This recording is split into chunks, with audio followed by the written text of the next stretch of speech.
Magandang pagkakataon muli mga kapatid sa Panginoon. Magpasalamat tayo sa Panginoon sa buwan ng Hunyo. We are now in the first week of June at mabilis ang panahon. Narito na tayo sa pang-12 mensahe sa unang Juan. I hope you're following with me at patuloy din ninyong binabasa. Nahamon ko kayo na basahin ninyo ang unang Juan upang maaring unahan ninyo ako sa pagtuklas. Narito na tayo sa Kapitulo 3, basahin ninyo ang Kapitulo 4, Kapitulo 5. Tapos natin ang 1 at 2, sa gitna na tayo ng 3. Naway pagpalain tayo ng Diyos sa marami pang aral na ipagkaloob sa atin. Manalangin tayo. Aming Panginoong makapangyarihan, aming pinagkaloob sa inyo ang aming panahon ng inyong salita.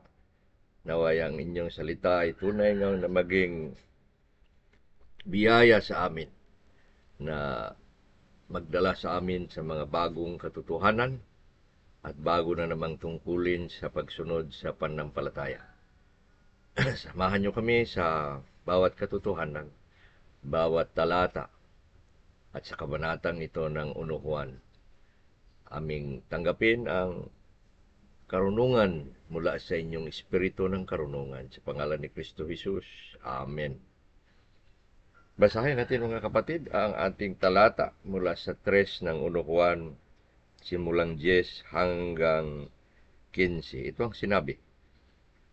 Sa ganito nangahahayag ang mga anak ng Diyos at ang mga anak ng Diablo. Ang sino mang hindi gumagawa ng katuwiran ay hindi sa Diyos, ni siya na hindi man umiibig sa kanyang kapatid. Sapagkat ito ang pasabi na inyong nangarinig buhat pa sa pasimula, na manangag-ibigan tayo sa isa't isa. Ano pat hindi tulad ni Cain na siyang nagbuhat sa isang masama at pinatay niya ang kaniyang kapatid na lalaki. At bakit niya pinatay? Dahil ang kaniyang sariling mga gawa ay masama at ang kaniyang kapatid na lalaki ay matuwid. Huwag kayong magtataka mga kapatid kung kinamumuhian kayo ng sanlibutan. Nalalaman natin na nakakalampas na tayo mula sa kamatayan patungo sa buhay dahil iniibig natin ang ating mga kapatid. Siya na hindi umiibig sa kanyang kapatid ay nananatili sa kamatayan. Ang sinumang namumuhi sa kanyang kapatid ay isang mamamatay tao, at nalalaman ninyo na walang mamamatay tao ang may taglay na buhay na walang hanggan na nanatili sa kanya. Ito mga kapatid ang mga pagpahayag ni Juan sa 10 hanggang 15. At tatalakayin natin ngayon ang pangangailangan ng pag-ibig.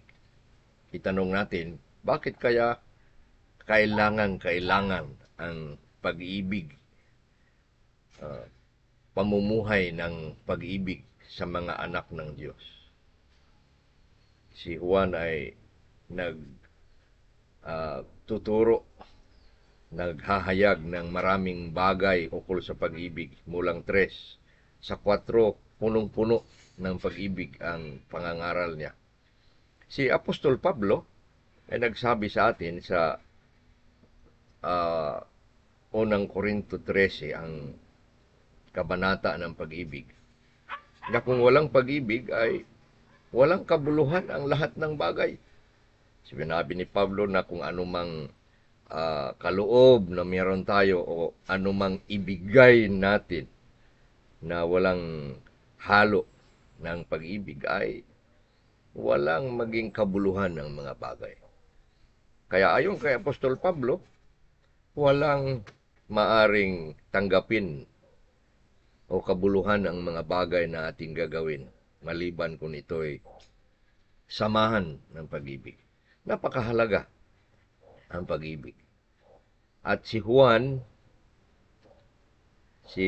Apostol Juan ang tinatawag na ah, apostol na minamahal, apostol ng pag-ibig, ay naghahayag sa atin sa pangangailangan nito, the necessity of love. Tingnan natin ang dalawang bagay lamang. Sinimulan niya kung bakit kailangan ng pag-ibig. Tingnan natin ang Jess. Una, ang pag-ibig ay kailangan sapagkat ang pamumuhay ayon nito o ayon sa pag-ibig ay tanda ng pagiging mga anak ng Diyos. Tanda. Ano bang salitang tanda? Katunayan. Ang pag-ibig ay katunayan. Ebidensya. Ang pag-ibig ay ebidensya. Naglalahad ng katotohanan. Yun ang halaga ng pag-ibig sa mga anak ng Diyos. Nagpapatunay na sa pamumuhay ng pag-ibig, tayo nga ay mga anak ng Diyos. Yan ang sinimulan ni Juan sa 15, sa 10 pala. Sa 10, mga kapatid, sinimulan ni Juan ang pagsabi. Sa ganito nahahayag ang mga anak ng Diyos at ang mga anak ng Diablo.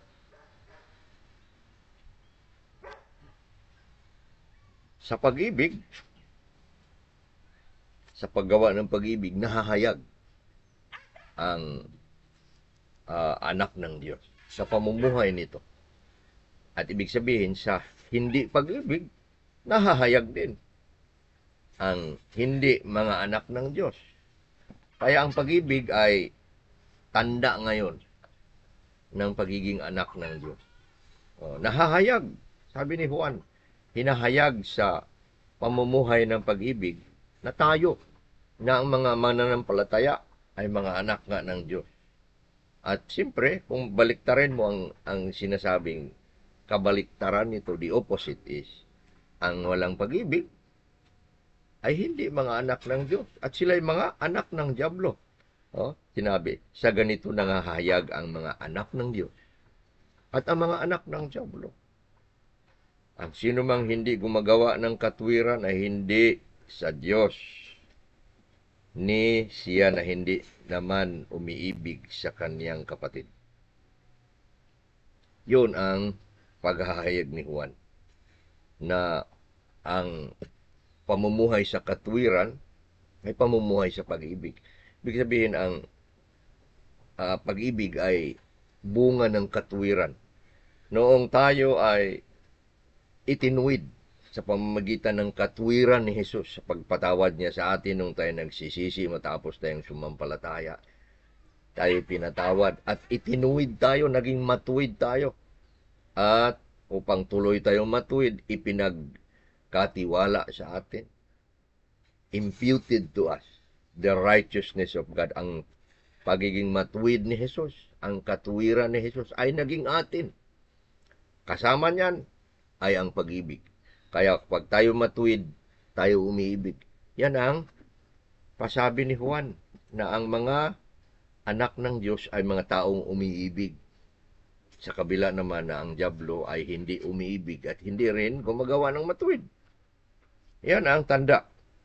At sa 11, pinaalaala ni Apostol Juan, tingnan natin ang sinabi niya.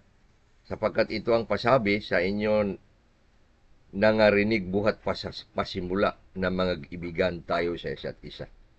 Ibig sabihin, simula pa lamang noong itinuro ni Jesus ang Ebanghelyo, nang tayo ay tumanggap ng banal na Espiritu sa pamamagitan ng Ebanghelyo, nung sumasa atin ang Espiritu ng Diyos at ang pangako ng buhay na walang hanggan, ang kanyang kapatawaran, tayo'y ginawang matuwid at ano pa, nagkaroon tayo ng tinatawag na justification. Ang ano bang justification? Yung tayo'y inaring ganap Ah, ang simpleng salita niyan ay ang katuwiran ni Jesus ay naging atin. We were declared righteous.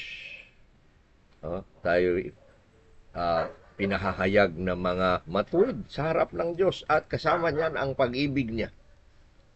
Ang katuwiran ni Jesus at ang pag-ibig ni Jesus ay nagsasama.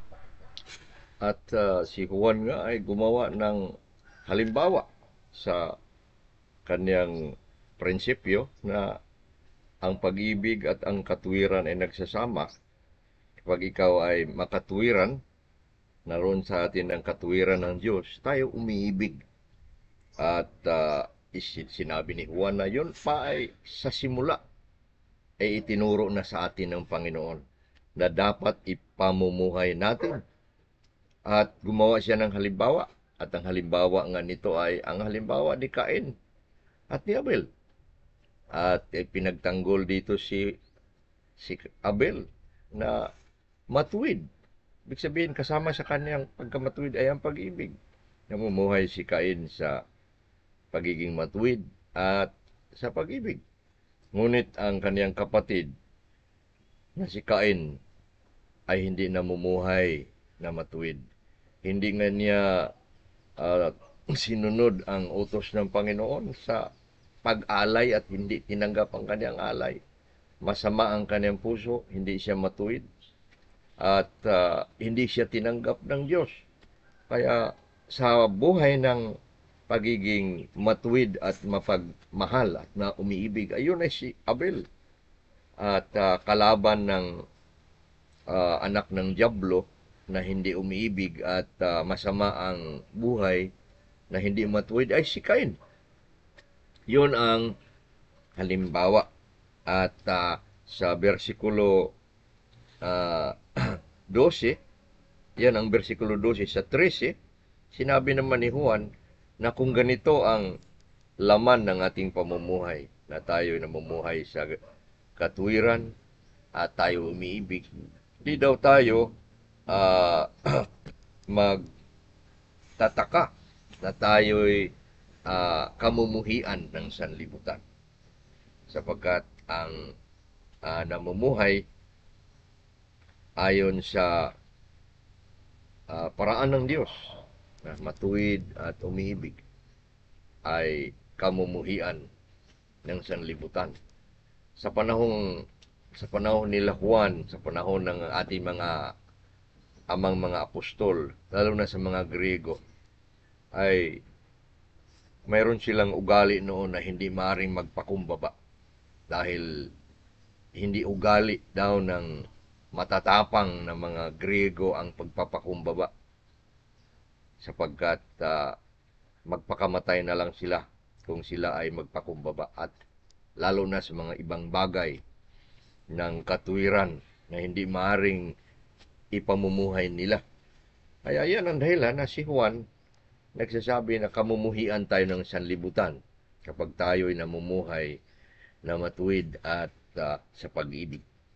Ang pangalawang dahilan na tayo'y mamumuhay ayon sa pag-ibig, sapagkat kailangan, hindi lamang na ito'y tanda na tayo mga anak ng Diyos.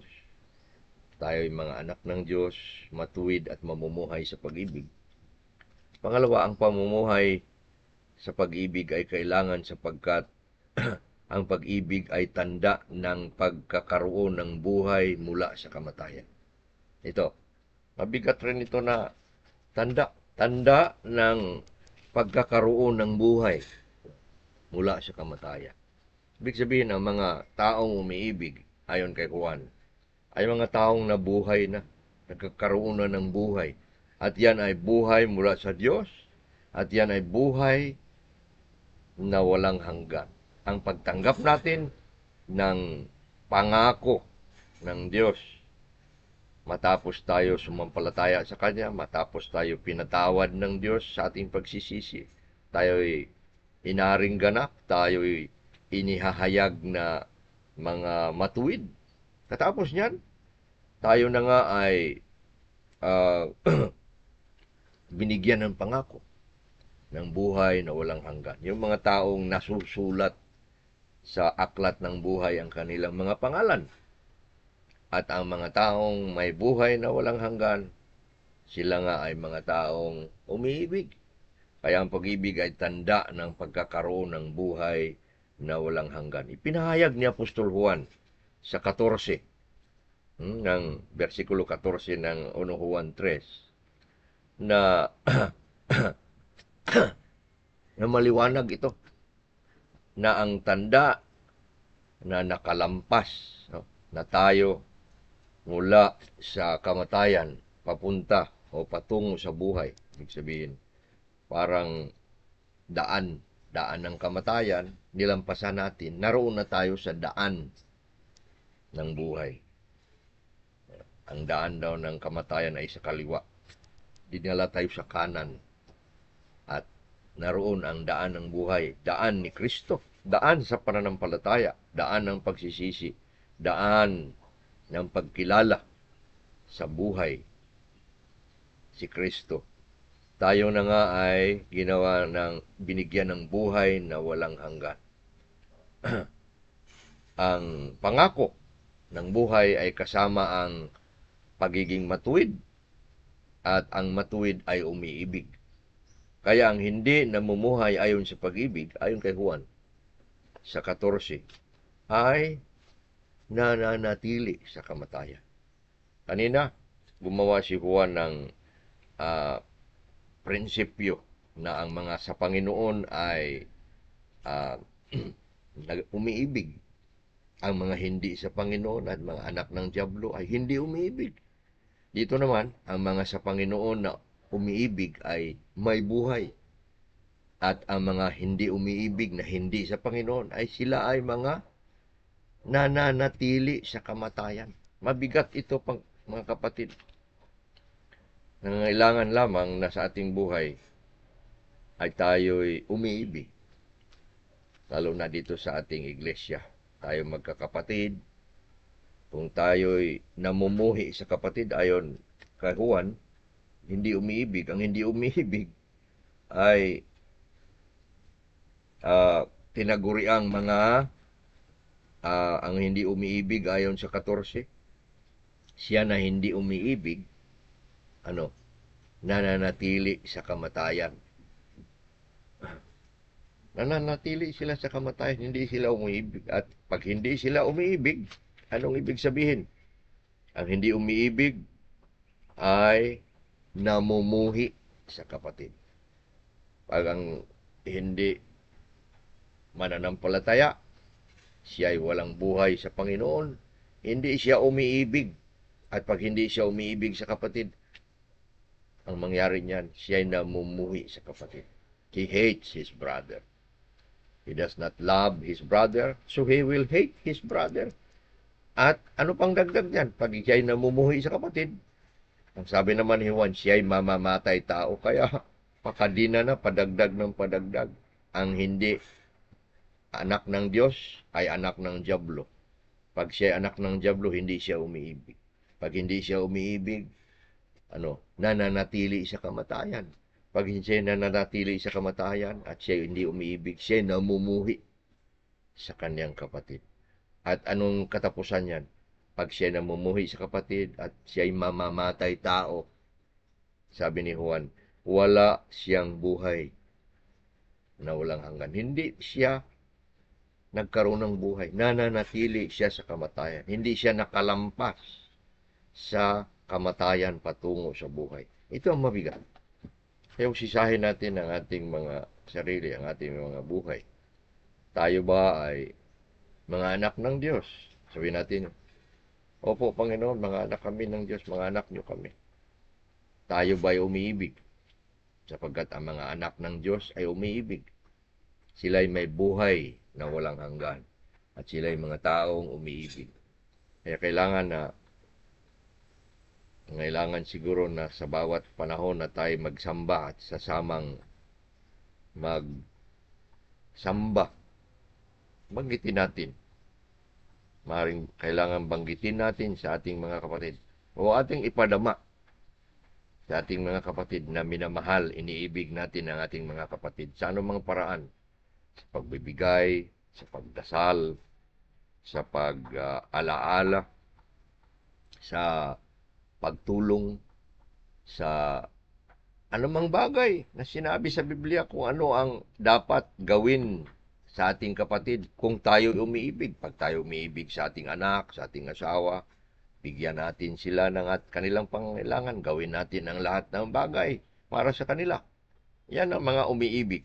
At dapat kung tayo naman ay mga taong umiibig, una sa ating mga kapatid, tayo nga ay gumagawa ng mga bagay ayon sa pag-ibig sapagkat iniibig. At ang mabigat na sinabi ni Juan, ang mga umiibig ay nakalampas na sa kamatayan mula patungo sa buhay. At hindi siya mamamatay tao. At hindi rin siya, at siya rin ay may buhay na walang hanggan. Kaya tingnan nyo ang parang tanikala o chain o kadina ng Kristiyano. Ang Kristiyano ay anak ng Diyos. Siya ay umiibig sa kanyang kapatid. Siya ay may buhay na walang hanggan. Ang hindi naman Kristiyano, anak ng Diablo.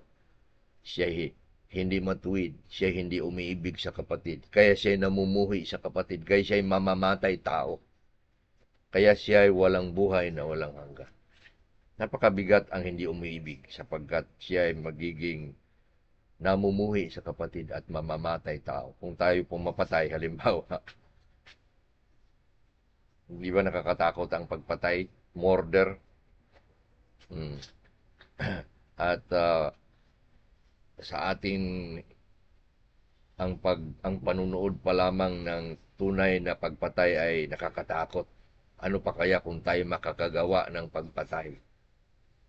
Na parang sabi natin imposible. Pero dito, sa katuruan ng Diyos, ayon kay Juan, ang mga taong hindi umiibig ay mamamatay tao. Tayo ay killer. No? Para tayong serial killer kung tayo ay hindi umiibig at patuloy na hindi umiibig sa kapatid. Parang pinapatay natin ang ating kapatid. Ganong katindi. Kaya kung meron tayong ganong ugali o ganong isip, ganong damdamin, haharap tayo sa Panginoon. Magsisisi tayo. At sabihin natin sa ating kapatid na hindi natin iniibig na patawarin tayo. Tayo ay gagawa ng pagsasabi. Sabihin natin ng kapatid, yung kaya natin gawin. Kapatid, matagal nang may ibang damdamin ako sa iyo. Kapatid kita. Kaya patawarin mo ako. Gusto kong ibigin kita. Mahirap ito na bagay.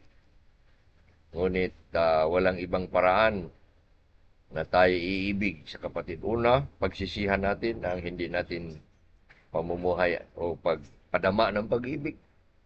Pangalawa, ipahayag natin sa taong hindi natin iniibig at ipahayag natin sa Diyos ang ating kasalanan at hihingi tayo ng kapatawaran. Sapagkat mabigat ito na tanda. Una, tanda ng pagiging mga anak ng Diyos. Pangalawa, tanda ito ng pagkakaroon ng buhay na walang hanggan. Naway maliwanag at bulo ng mahalagang makatotohanang biyaya ang mensaheng ito sa ating buhay na magtulak sa atin, na dala sa atin sa pamumuhay ayon sa pag-ibig, sapagkat ang umiibig ay mga anak ng Diyos, matuwid at nakalampas na sa buhay sa kamatayan patungo sa buhay. Tayo manalangin. Aming Panginoon, aming ipinagkatiwala sa inyo ang inyong katotohanan na aming napag-aralan. Turuan nyo kami patuloy sa mga bagay ukol sa pag-ibig na hindi lang namin marinig ito, kundi aming tuluyang ipamumuhay, ipadama sa mga kapatid, sa aming mga kasama sa pananampalataya. Turuan nyo kami at kahabagan nyo kami. Tulungan nyo kaming makikilala namin ang aming mga sarili. Makita namin kung ano ba, kung meron ba kaming mga pagkamuhi sa kapatid, at turuan nyo kaming pagsisihan ang mga ito, at turuan nyo kaming tunay ngang mamuhay ayon sa pag-ibig. Dalangin namin ito sa pangalan ni Kristo Jesus. Amen. Hanggang sa sunod natin mensahe mga kapatid, naway pagpalain ang patuloy ninyong pagsamba sa Panginoon.